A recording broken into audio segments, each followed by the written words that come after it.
México bárbaro, del autor John Kenneth Turner.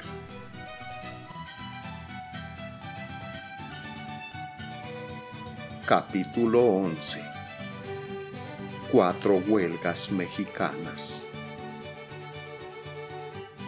En la línea del ferrocarril mexicano, que trepa más de 150 kilómetros desde el puerto de Veracruz hasta 2.250 metros de altura al borde del Valle de México, se encuentran algunas ciudades industriales.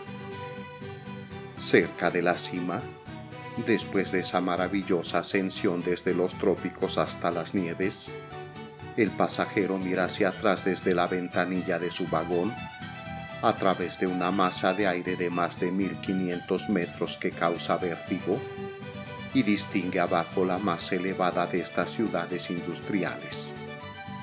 Santa Rosa, semejante a un gris tablero de ajedrez extendido sobre una alfombra verde.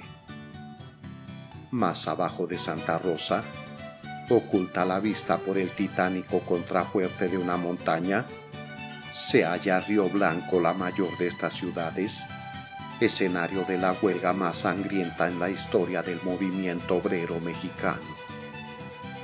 A una altitud media entre las aguas infestadas de tiburones del puerto de Veracruz y la meseta de los Moctezuma, Río Blanco es un paraíso no solo por su clima y paisaje, sino por estar perfectamente situado para las manufacturas que requieren energía hidráulica. En el Río Blanco se junta un pródigo abastecimiento de agua procedente de las copiosas lluvias y las nieves de las alturas. Con la velocidad del Niágara, las corrientes bajan por las barrancas de la sierra hasta la ciudad. Se dice que el mayor orgullo del gerente Hartington, inglés de edad mediana y ojos acerados, quien vigila el trabajo de 6 millones de hombres, mujeres y niños, estriban que la fábrica de textiles de algodón de Río Blanco no solo es la más grande y moderna en el mundo, sino también la que produce mayores utilidades respecto a la inversión. En efecto, la fábrica es grande. De Lara y yo la visitamos de punta a punta. Seguimos la marcha del algodón crudo desde los limpiadores, a través de los diversos procesos y operaciones, hasta que al fin sale en la tela cuidadosamente doblada con estampados de fantasía o en tejidos colores especiales. Incluso llegamos a descender 5 escaleras de hierro hacia las entrañas de la tierra para ver el gran generador y las encrespadas aguas oscuras que mueven todas las ruedas de la fábrica. También observamos a los trabajadores, hombres, mujeres y niños. Eran todos ellos mexicanos con alguna rara excepción. Los hombres en conjunto ganan 75 centavos por día. Las mujeres de 3 a 4 pesos por semana. Los niños, que los hay de 7 a 8 años de edad, de 20 a 50 centavos por día. Estos datos fueron proporcionados por un funcionario de la fábrica quien nos acompañó en nuestra visita. Fueron confirmados en pláticas con los trabajadores mismos. Si se hacen largas 13 horas diarias, desde las 6 a.m. hasta las 8 p.m. Cuando se trabaja al aire libre y a la luz del sol, esas mismas 13 horas entre el estruendo de la maquinaria, en un ambiente cargado de pelusa y respirando el aire envenenado de las salas de tinte. ¡Qué largas deben de parecer!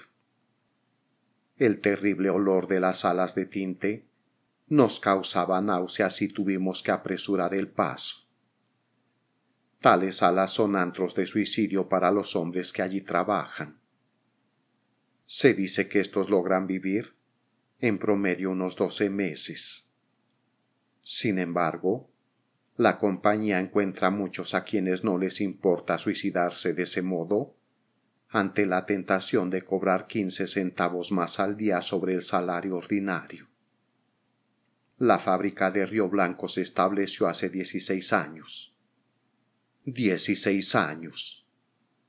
Pero la historia de la fábrica y del pueblo se divide en dos épocas: antes de la huelga y después de la huelga.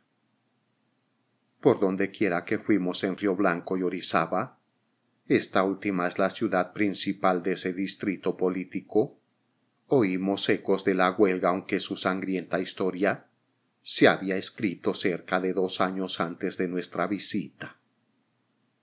En México no hay leyes de trabajo en vigor que protejan a los trabajadores. No se ha establecido la inspección de las fábricas. No hay reglamentos eficaces contra el trabajo de los menores. No hay procedimiento mediante el cual los obreros puedan cobrar indemnización por daños, por heridas o por muerte en las minas o en las máquinas. Los trabajadores literalmente no tienen derechos que los patrones estén obligados a respetar. El grado de explotación lo determina la política de la empresa. Esa política en México es como la que pudiera prevalecer en el manejo de una caballeriza, en una localidad en que los caballos fueran muy baratos, donde las utilidades derivadas de su uso fueran sustanciosas y donde no existiera sociedad protectora de animales. Además de esta ausencia de protección por parte de los poderes públicos, existe la opresión gubernamental. La maquinaria del régimen de Díaz está por completo al servicio del patrón para obligar a latigazos al trabajador a que acepte sus condiciones. Los 6,000 trabajadores de la fábrica de Río Blanco no estaban conformes con pasar 13 horas diarias en compañía de esa máquina estruendosa y en aquella asfixiante atmósfera, sobre todo con salarios de 50-75 centavos al día. Tampoco lo estaban con pagar a la empresa de tan exiguos salarios, 2 pesos por semana en concepto de renta, por los cuchitriles de 2 piezas y piso de tierra que llamaban hogares. Todavía estaban menos conformes con la moneda en que se les pagaba. Esta consistía en vales contra la tienda de la compañía, que era el ápice de la explotación. En ella la empresa recuperaba hasta el último centavo que pagaba en salarios. Pocos kilómetros más allá de la fábrica en Orizaba, los mismos artículos podían comprarse a precios menores, entre 25 y 75%. Pero a los operarios les estaba prohibido comprar sus mercancías en otras tiendas. Los obreros de Río Blanco no estaban contentos. El poder de la compañía se cernía sobre ellos como una montaña.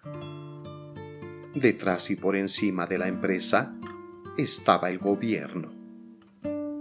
En apoyo de la compañía estaba el propio Díaz, puesto que él no solo era el gobierno, sino un fuerte accionista de la misma. Sin embargo, los obreros se preparaban a luchar. Organizaron en secreto un sindicato, el Círculo de Obreros. Efectuaban sus reuniones, no en masa sino en pequeños grupos en sus hogares, con el objeto de que las autoridades no pudieran enterarse de sus propósitos.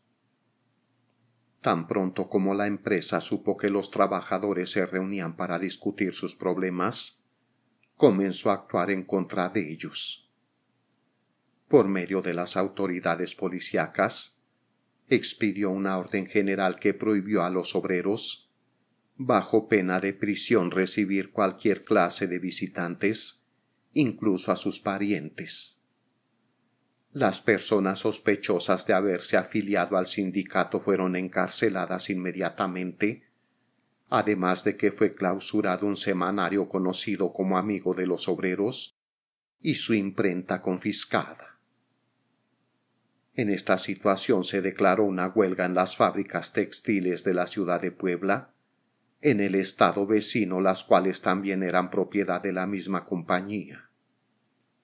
Los obreros de Puebla vivían en iguales condiciones que los de Río Blanco. Al iniciarse el movimiento en aquella ciudad, según informó un agente de la empresa, ésta decidió dejar que la naturaleza tomase su curso, puesto que los obreros carecían de recursos económicos. Es decir, se trataba de rendir por hambre a los obreros, lo cual la empresa creía lograr en menos de 15 días. Los huelguistas pidieron ayuda a sus compañeros obreros de otras localidades.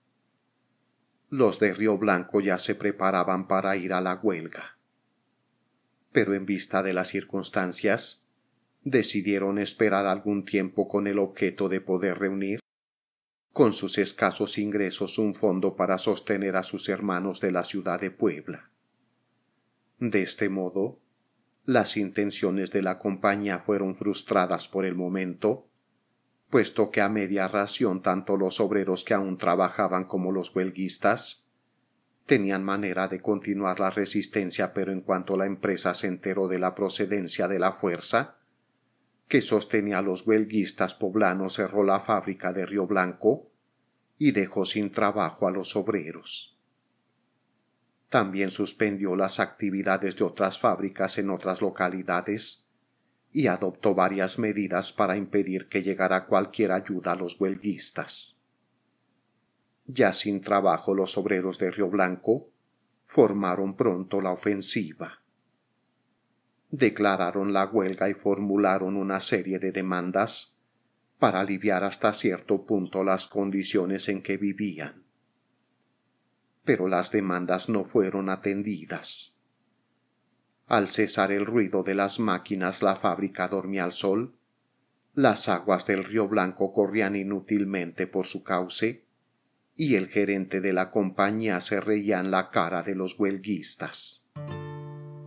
Los 6,000 obreros y sus familias empezaron a pasar hambre.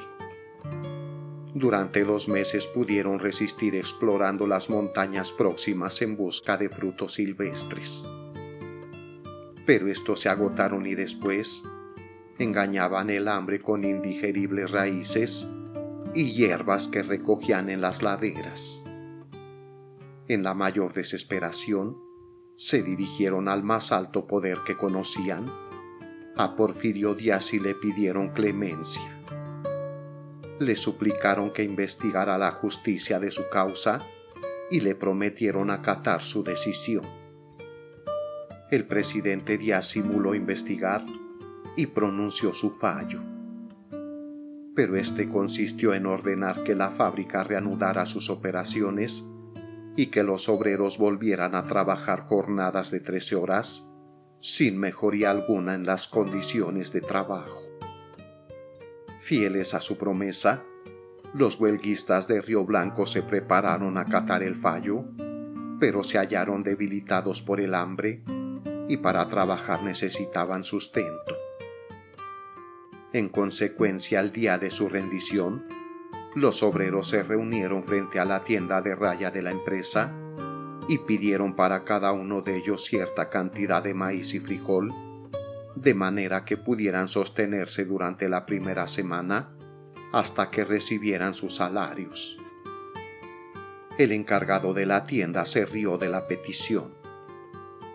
«A estos perros no les daremos ni agua», es la respuesta que se le atribuye. Fue entonces cuando una mujer, Margarita Martínez, exhortó al pueblo para que por la fuerza tomase las provisiones que le habían negado. Así se hizo. La gente saqueó la tienda, la incendió después y por último prendió fuego a la fábrica que se hallaba enfrente. El pueblo no tenía la intención de cometer desórdenes, pero el gobierno sí esperaba que estos se cometieran.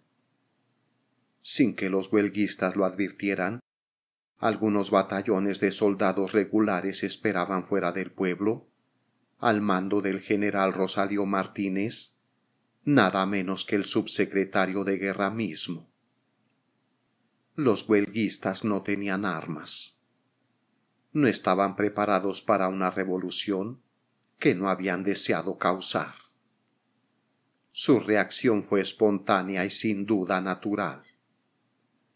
Un funcionario de la compañía me confió después que tal reacción pudo haber sido sometida por la fuerza local de policía, que era fuerte. No obstante, aparecieron los soldados como si surgieran del suelo.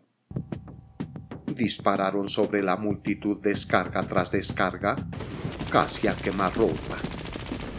No hubo ninguna resistencia.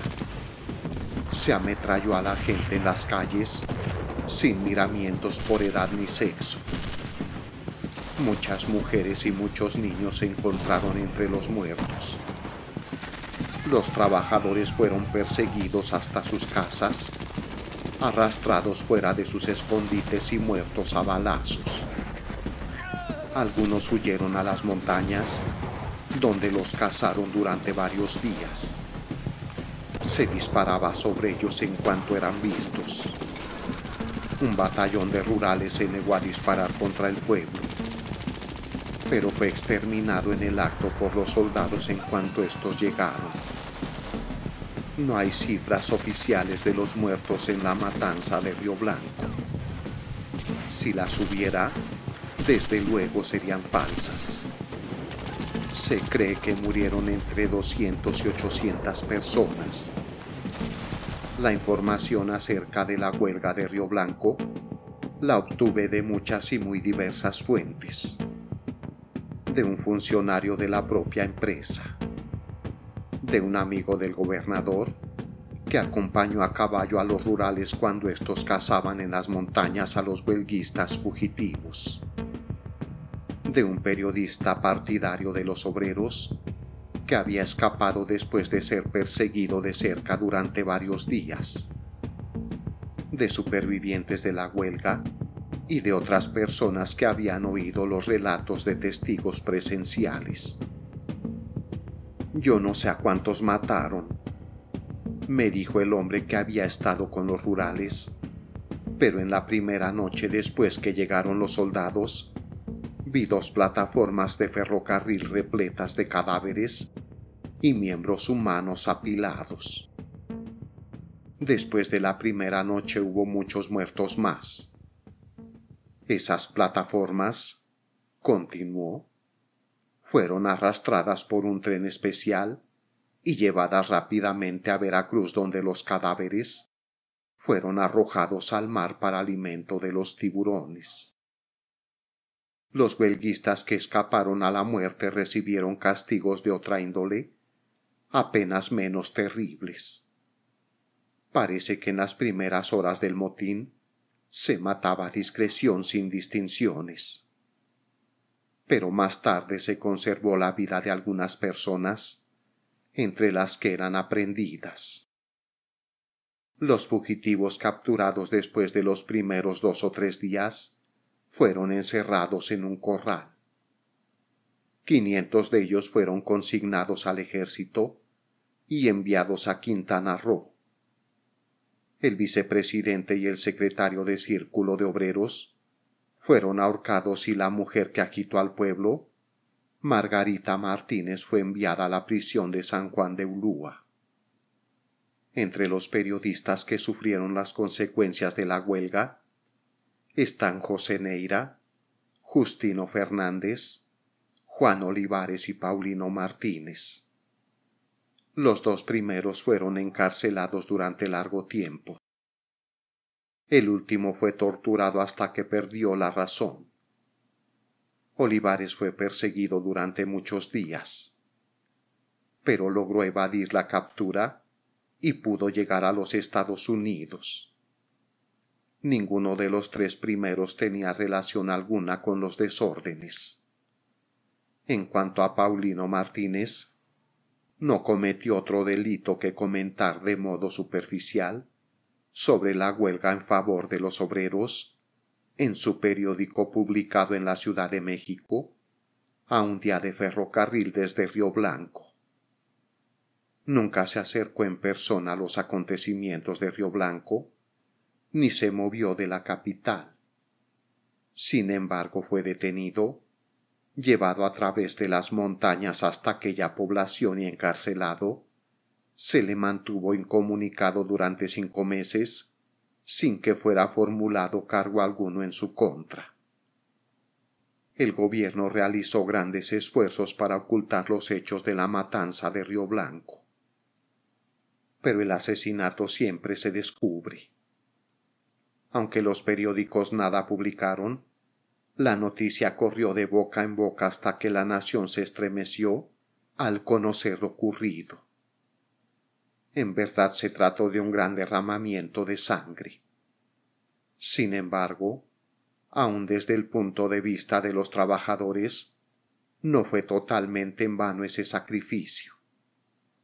La tienda de la empresa era tan importante y tan grande fue la protesta en su contra que el presidente Díaz concedió a la diezmada banda de obreros que se clausurase. De esta manera, donde antes había una sola tienda, ahora hay muchas y los obreros compran donde quieren. Podría decirse que al enorme precio de su hambre y de su sangre, los huelguistas ganaron una muy pequeña victoria. Pero aún se duda de que sea así, puesto que en algunas formas los tornillos han sido apretados sobre los obreros mucho más duramente que antes. Se han tomado providencias contra la repetición de la huelga, las cuales en un país que se dice República Democrática son, para decirlo con suavidad, asombrosas. Tales medidas preventivas son las siguientes. 1. Una fuerza pública de 800 mexicanos, 600 soldados regulares y 200 rurales, acampada en terrenos de la compañía. 2. Un jefe político investido de facultades propias de un jefe caníbal. La vez en que de Lara y yo visitamos el cuartel, el chaparro capitán que nos acompañó nos dijo que la empresa daba alojamiento, luz y agua a la guarnición y que a cambio de ello, las fuerzas estaban de manera directa y sin reservas a disposición de la compañía. El jefe político es Miguel Gómez. Lo trasladaron a Río Blanco desde Córdoba, donde su habilidad para matar, según se dice, había provocado admiración en el hombre que lo designó, el presidente Díaz. Respecto a las facultades de Miguel Gómez, no habría nada mejor que citar las palabras de un funcionario de la compañía, con quien de Lara y yo cenamos en una ocasión.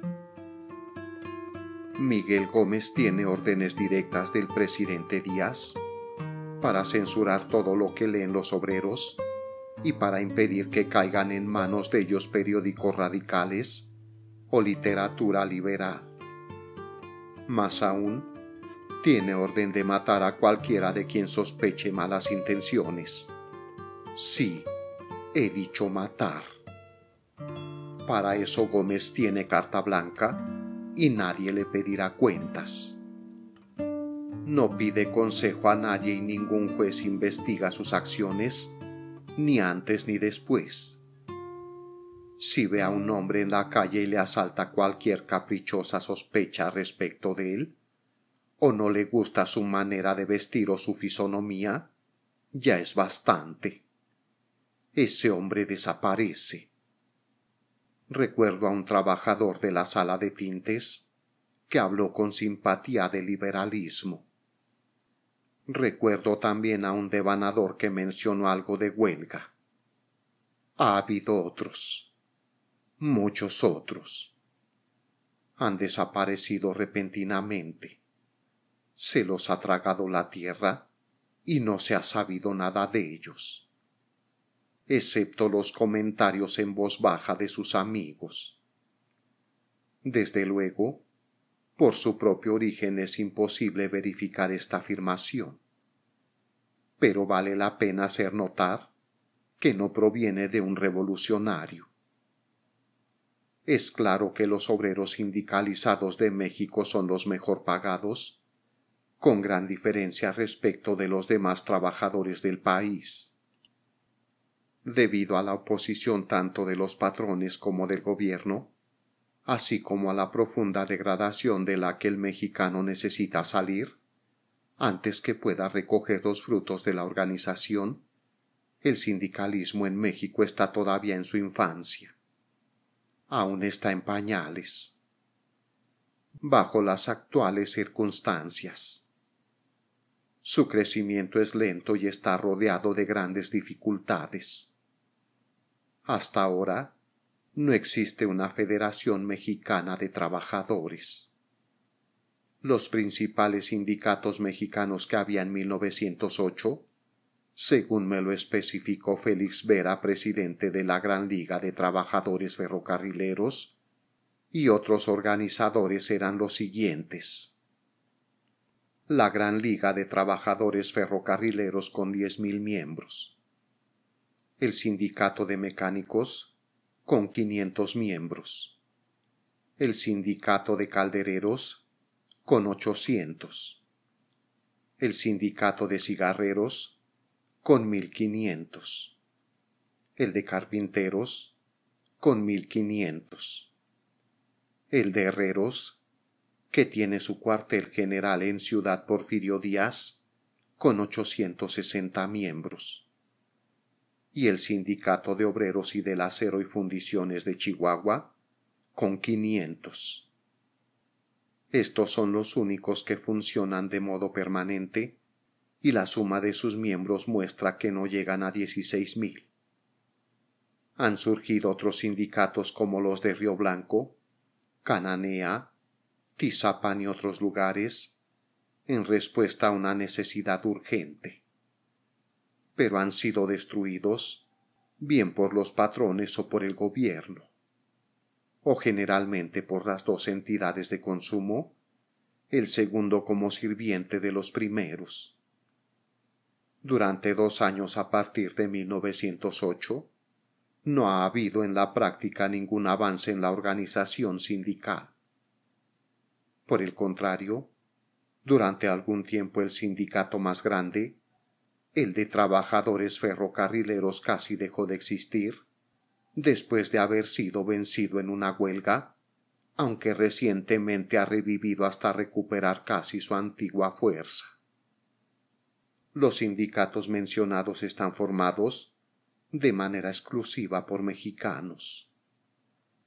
La única rama de la organización norteamericana que se extiende hasta México es la de los obreros ferrocarrileros, que excluye como miembro a los mexicanos.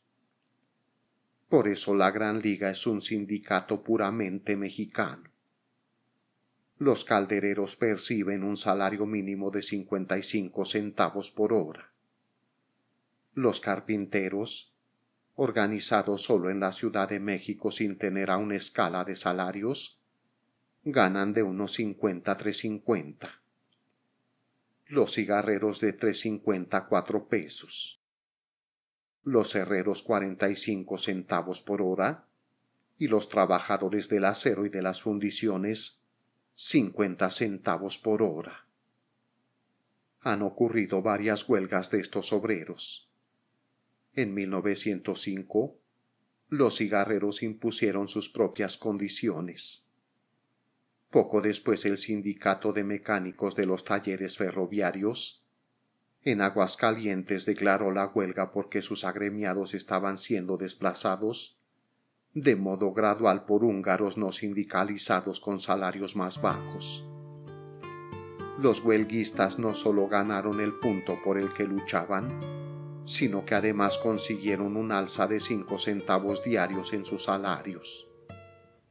Esto alentó en tal forma a los caldereros que éstos demandaron un aumento general de 5 centavos al día y lo consiguieron. Aparte de algunas huelgas cortas de menor importancia aún, tales son las únicas victorias obreras de México. La victoria ha sido la excepción. La regla es la intervención del gobierno con derramamiento de sangre y prisión para los huelguistas.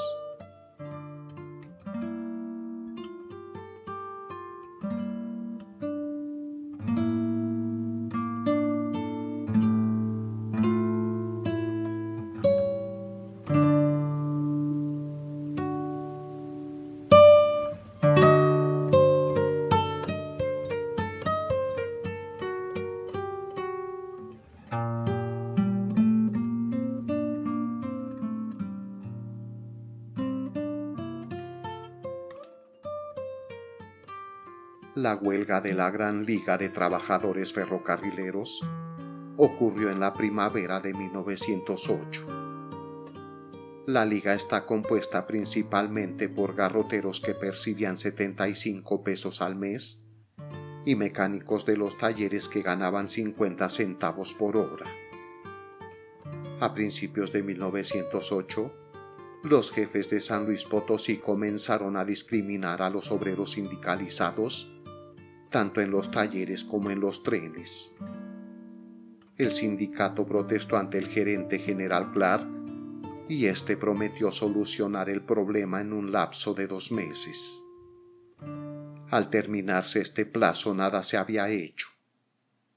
Entonces el sindicato fijó al gerente un nuevo término de 24 horas para actuar.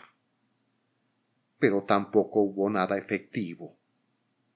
En consecuencia, los 3.000 agremiados de la línea se declararon en huelga.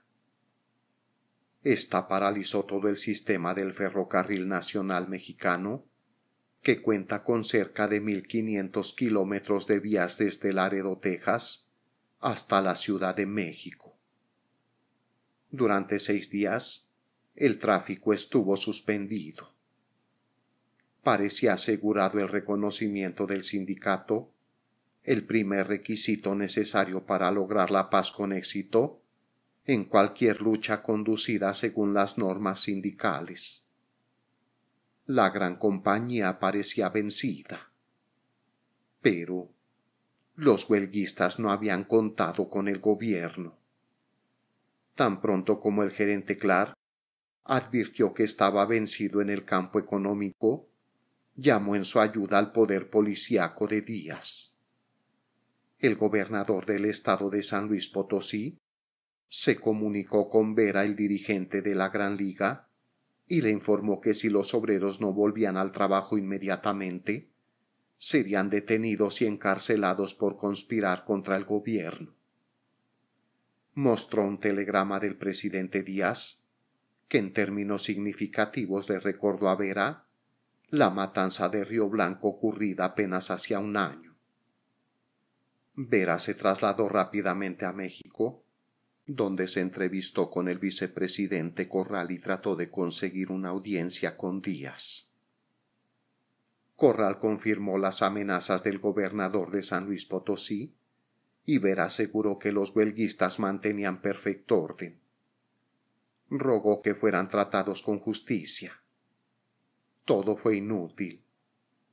Vera sabía que el gobierno no estaba amenazando por formulismos, pues en esas condiciones el gobierno de México no amenaza inútilmente.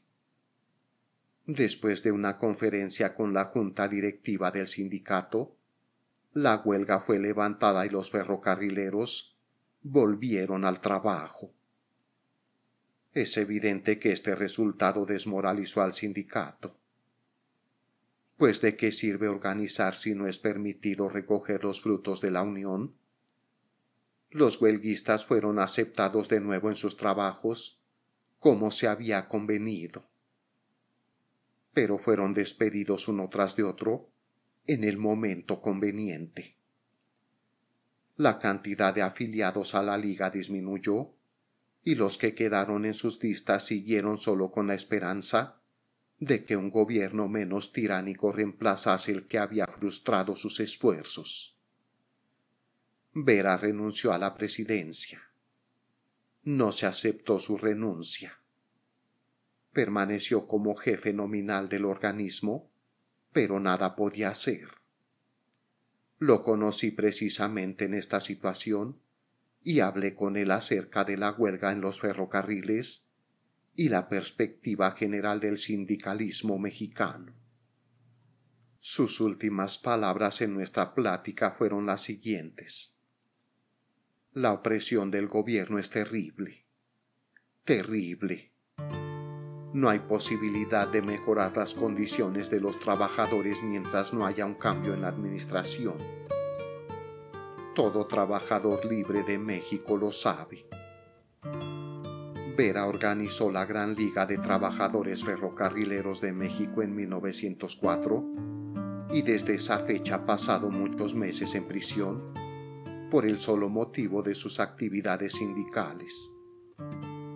Hasta principios de 1909, en nada se mezcló que oliera agitación política. Pero las dificultades que el gobierno imponía a las organizaciones de los sindicatos le condujo inevitablemente a la oposición. Se convirtió en corresponsal de prensa y, a consecuencia de que se atrevió a criticar al déspota, encontró de nuevo el camino de ese horrible antro que es Belén. Vera fue detenido en Guadalajara el 3 de agosto de 1909 y llevado a la Ciudad de México. No compareció ante juez alguno, ni se formuló contra él denuncia formal. Tan solo se le dijo que el gobierno federal había dispuesto que pasara 2 años en la cárcel para cubrir una sentencia que 4 años antes se le había impuesto por sus actividades sindicales, pero de la cual había sido indultado después de 1 año 7 meses. A pesar de ser inválido, Vera es un hombre valiente y honrado y un ferviente organizador obrero. La libertad de México perderá mucho con su encarcelamiento. Las huelgas en México han sido casi siempre resultado de la espontánea negativa de los obreros a continuar su vida miserable más que fruto de un trabajo de organización o del llamado de los dirigentes.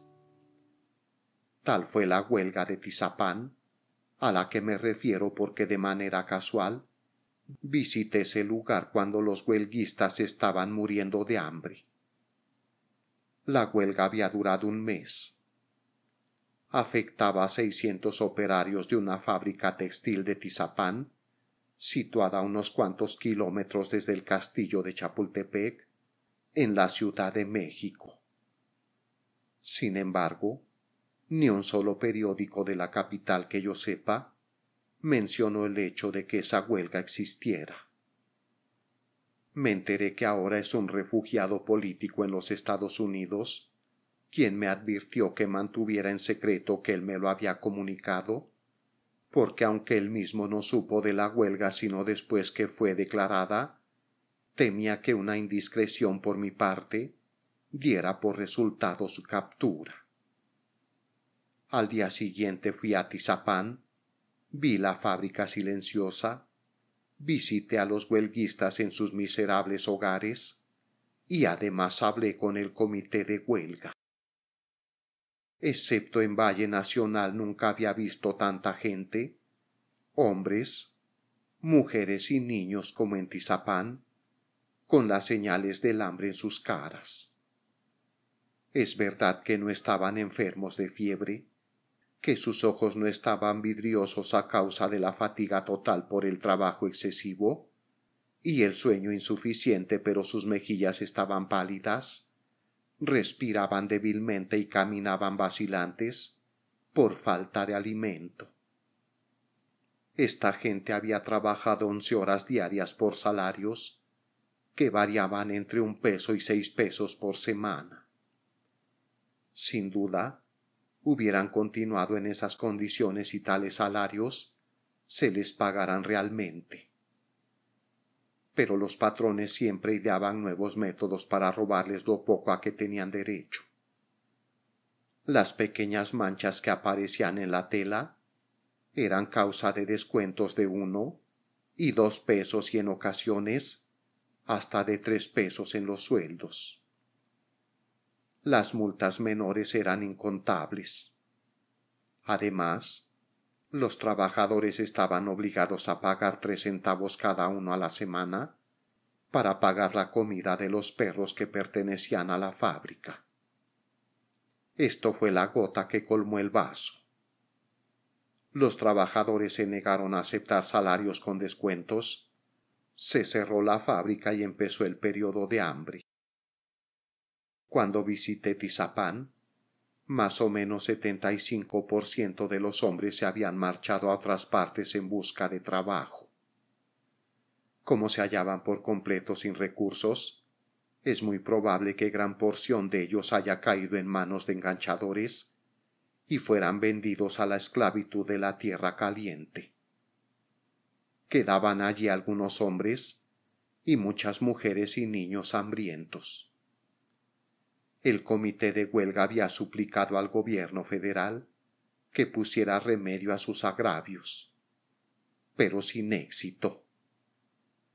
Habían pedido al presidente Díaz que reservase para ellos algunas extensiones de tierra de los millones de hectáreas que constantemente eran cedidas a extranjeros, pero no recibieron de él ninguna respuesta. Cuando les pregunté si tenían esperanza de ganar la huelga, me dijeron que no, aunque ello no les importaba. Preferían morir al aire libre que volver a trato miserable establecido en la fábrica. He aquí la transcripción del lastimoso llamado que estos huelguistas de Tizapán enviaron a otros centros fabriles del país. Queridos compañeros, por esta circular hacemos saber a todos los trabajadores de la República Mexicana que ninguna de las fábricas que existen en nuestro infortunado país ha mostrado hombres tan avaros como los fabricantes de la hormiga Tizapán, puesto que son peores que ladrones de Camino Real. No solo son ladrones, sino tiranos y verdugos. Expliquémoslo con claridad. Aquí nos roban en pesas y medidas. Aquí nos explotan sin misericordia. Aquí nos imponen multas de 2 pesos y 3 pesos, hasta el último centavo de nuestros salarios, y nos despiden del trabajo a patadas y golpes. Pero lo más repugnante, ridículo y vil de todo ello es el descuento que se hace a los trabajadores de 3 centavos semanarios para el sustento de los inútiles perros de la fábrica. ¡Qué desgracia! ¿Quién puede vivir esa vida tan triste y degradante? Por lo expuesto parece que no vivimos en una república conquistada con la sangre de nuestros antepasados, sino más bien que habitamos una tierra de salvajes y brutales esclavistas. ¿Quién puede sustituir con salarios de 3 y 4 pesos a la semana, descontados con multas, renta de casa y robos en el peso y las medidas? No, 1000 veces no. Por tales circunstancias, pedimos a nuestra querida patria un fragmento de tierra que cultivar, de manera que no continuemos enriqueciendo al extranjero, traficante y explotador, que amontona oro a costa del fiel esfuerzo del pobre o infortunado trabajador. Protestamos contra este orden de cosas y no trabajaremos hasta que se nos garantice que las multas serán abolidas y también la manutención de perros, lo cual no debemos pagar nosotros, y que seremos tratados como trabajadores y no como desdichados esclavos de un extranjero. Confiamos en que nuestros compañeros nos ayudarán en esta lucha. El Comité. Tizapán, 7 de marzo de 1909. La huelga de Tizapán se perdió. La empresa reabrió la fábrica sin dificultad. Tan pronto estuvo en condiciones de hacerlo, puesto que, como dicen los prospectos de las compañías del país, en México hay mano de obra abundante y muy barata. La huelga de Cananea, que se produjo muy cerca de la línea fronteriza con los Estados Unidos, ¿Es acaso la única de la que los norteamericanos en general han tenido noticias? Como no fui testigo de ella, ni siquiera estuve en el lugar de los hechos, no puedo hablar como testigo presencial. Sin embargo, he conversado con tantas personas conectadas de uno u otro modo con los sucesos. Algunas se hallaron en el sitio mismo donde silbaban las balas, que no puedo menos que pensar en que tengo una idea bastante clara de lo que allí ocurrió. Cananea es una ciudad productora de cobre del estado de Sonora, situada algunos kilómetros al sur de la frontera con Arizona. La fundó W. C. Greene, quien obtuvo del gobierno de México, a muy pequeño o ningún costo, varios millones de hectáreas a lo largo de la frontera. Greene fue tan afortunado en cultivar íntimas relaciones amistosas con Ramón Corral y otros altos funcionarios mexicanos, que las autoridades municipales establecidas en su propiedad estaban enteramente bajo su dominio, a la vez que las autoridades de la ciudad mexicana más cercana se mostraban con exceso amistosas y en realidad bajo sus órdenes. El cónsul norteamericano en Cananea llamado Galbraith era también empleado de Greene, de manera que tanto el gobierno mexicano como el norteamericano en Cananea y sus proximidades eran el mismo, W. C. Greene. Desde la huelga, Greene cayó en desgracia ante los poderosos de México y perdió la mayoría de sus propiedades. La Greene Cananea Copper Company es ahora propiedad de la Sociedad Mineral Culreyan, subsidiaria del consorcio Morgan Guggenheim para la explotación del cobre. En las minas de cobre de Cananea estaban empleados 6,000 mineros mexicanos y unos 600 norteamericanos. Greene pagaba a los primeros exactamente la mitad de lo que le pagaba a los segundos, no porque desempeñaran la mitad del trabajo, sino porque podía conseguirlos por ese precio. Los mexicanos obtenían buena paga para ser mexicanos. 3 pesos al día la mayor parte de ellos. Pero desde luego no estaban conformes y organizaron un sindicato con el propósito de obtener de Greene mejores condiciones de trabajo. Han surgido algunas dudas y discusiones sobre el motivo que precipitó la huelga. Algunas dicen que se debió al anuncio de un capataz de la mina, en el sentido de que la compañía había decidido sustituir el sistema de salarios por el trabajo por tareas. Otros afirman que se precipitó Greene al telegrafiar a Díaz en solicitud de tropas, a raíz de una demanda de los mineros de un salario de 5 pesos diarios. Cualquiera que haya sido el motivo inmediato, los trabajadores del turno de noche fueron los primeros en suspender las labores el 31 de mayo de 1906. Los huelguistas recorrieron las propiedades de la empresa e hicieron salir a todos los hombres que trabajaban en los distintos departamentos. En todos estos obtuvieron buen éxito. Pero las dificultades empezaron en el último lugar que visitaron, el aserradero de la empresa donde la manifestación llegó en la madrugada. En ese lugar el gerente de apellido Metcalfe bañó con una manguera a los obreros de las primeras filas. Los huelguistas contestaron con piedras. Metcalfe y su hermano salieron con rifles. Cayeron algunos huelguistas y en la batalla que siguió murieron ambos Metcalfe.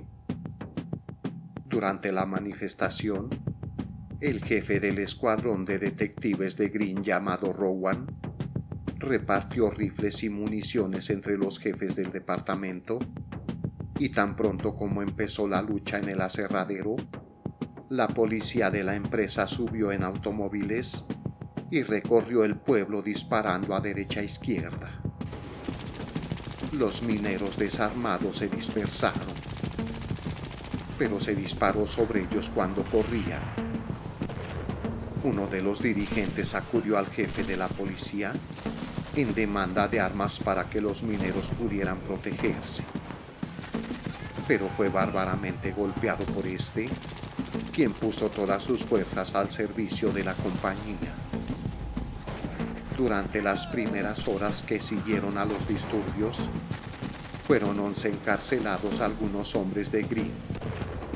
Sin embargo, pronto los pusieron en libertad, mientras que cientos de mineros quedaron presos. Al convencerse de que no se les haría justicia, el grueso de los huelguistas se concentró en un lugar dentro de las propiedades de la compañía, desde donde, atrincherados y con las armas que pudieron encontrar, los obreros desafiaron a la policía de Green. Desde la oficina telegráfica de Green se enviaron informes en el sentido de que los mexicanos habían comenzado una guerra de castas y estaban asesinando a los norteamericanos de Cananea, incluso a las mujeres y los niños. El cónsul Galbraith hizo llegar a Washington descripciones tan exaltadas que despertaron la alarma del Departamento de Guerra. Tales noticias fueron tan mentirosas que Galbraith fue destituido tan pronto como se conocieron los hechos reales. El agente de la Secretaría de Fomento de México, por otra parte, informó de los hechos tal como estos fueron, pero por influencias de la empresa fue despedido inmediatamente de su encargo.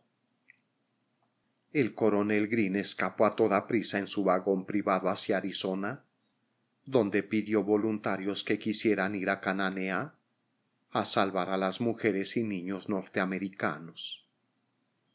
Ofreció $100 a cada uno, tuviese o no que pelear. Esta acción no tenía ningún pretexto válido, puesto que los huelguistas no solo nunca asumieron actitud agresiva en los acontecimientos violentos de Cananea, sino que de ningún modo se trató de una demostración anti-extranjera. Fue una huelga obrera pura y simple, una huelga en que la única demanda consistió en un aumento de salarios a 5 pesos diarios. Mientras las falsas noticias de Green, despachadas desde Cananea, causaban sensación en los Estados Unidos, los policías privados de la empresa cazaban en las calles a los mexicanos. Se advirtió a los norteamericanos que permanecieran en sus casas para que los asesinos pudieran disparar sobre cualquiera a la vista, como en realidad lo hicieron. La lista de los muertos por los hombres de Green, publicada en esa época, ofreció un total de 27, entre los cuales hubo varios que no eran mineros. Entre estos, según se dice, se encontraba un niño de 6 años y un anciano de más de 90, que cuidaba una vaca cuando lo alcanzó una bala. Mediante su falsa presentación de los hechos, Green pudo lograr una fuerza de 300 norteamericanos, compuesta de guardias, mineros, ganaderos, vaqueros y otros procedentes de Bisbee Douglas y otras ciudades. El gobernador Izábal de Sonora, siempre entregado a Green, recibió a este grupo de hombres en Naco y los condujo a través de la frontera. El jefe mexicano de la aduana se opuso a la intervención de esa gente y juró que los invasores solo pasarían por encima de su cadáver. Con su rifle presto, este hombre se enfrentó al gobernador del estado y a los 300 extranjeros y se negó a ceder, hasta que Izábal mostró una orden firmada por el general Díaz que permitía la invasión. Así fue como el 2 de junio de 1906, 300 ciudadanos norteamericanos, algunos de ellos empleados del gobierno, violaron las leyes de los Estados Unidos, las mismas leyes que sirvieron para acusar a Flores Magón y a sus amigos solo de conspirar para violarlas. Sin embargo, ninguno de aquellos norteamericanos, ni siquiera Green, el hombre que conocía la situación y era el único culpable, fue procesado. Además, el capitán de guardias Ryan, quien aceptó el nombramiento del gobernador Izábal para mandar esta fuerza de norteamericanos, en vez de ser depuesto por ello, fue ascendido más tarde. Al tiempo de escribir esto, Ryan ocupa el productivo encargo de alcalde de la penitenciaría territorial de Florence, Arizona. Apenas se puede acusar a los subordinados que componían aquel grupo de 300 hombres, puesto que Green los engañó por completo. Creyeron que invadían México para salvar mujeres y niños norteamericanos. Al llegar a Cananea en la tarde del segundo día, descubrieron que habían sido burlados y al día siguiente regresaron sin haber tomado parte en las matanzas de los primeros días de junio. Pero sucedió lo contrario con los soldados de rurales mexicanos que llegaron a Cananea esa misma noche. Estaban bajo las órdenes de Izábal, Green y Corral y se dedicaron a matar como les ordenaron. Había un batallón de caballería al mando del coronel Barrón, 1000 de infantería a las órdenes del general Luis Torres, quien se trasladó con sus fuerzas a toda prisa desde el río Yaqui para someterse a los propósitos de Green. Unos 200 rurales, el cuerpo de policías privados de Green y un batallón de la Cordada. Todos ellos participaron en la matanza. Los mineros encarcelados fueron colgados. Otros fueron llevados al cementerio, donde los obligaron a cavar sus fosas y allí mismo fueron fusilados. Condujeron a centenares hacia Hermosillo, donde fueron consignados al ejército mexicano. Otros pasaron a la colonia penal de las Islas Marías, y en fin muchos más fueron sentenciados a largas condenas. Al llegar a Cananea las fuerzas de Torres, los huelguistas que se habían atrincherado en los montes se rindieron sin intentar resistencia.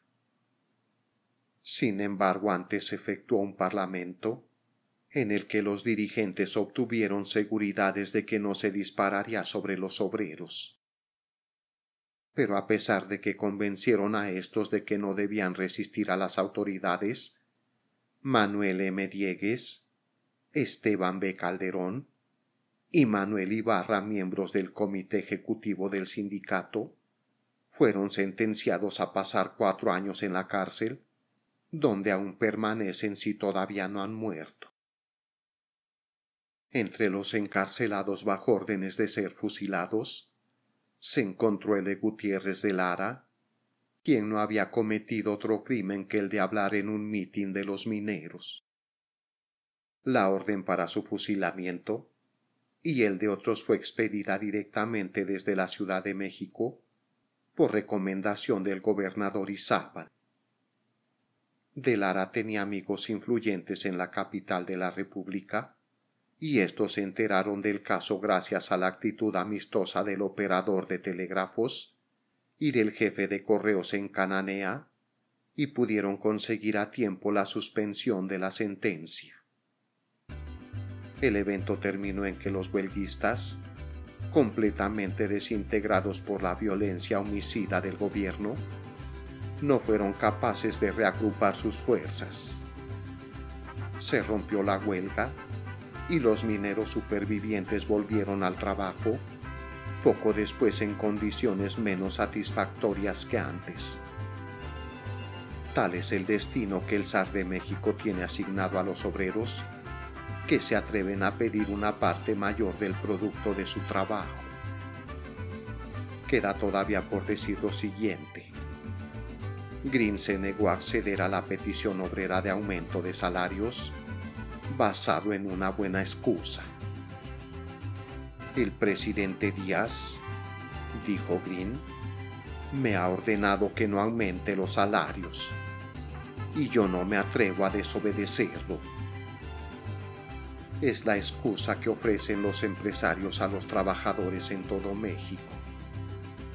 Sin duda, el presidente Díaz ha expedido semejante orden y los que emplean obreros mexicanos, los patrones norteamericanos incluso, se aprovechan de ella con gran satisfacción.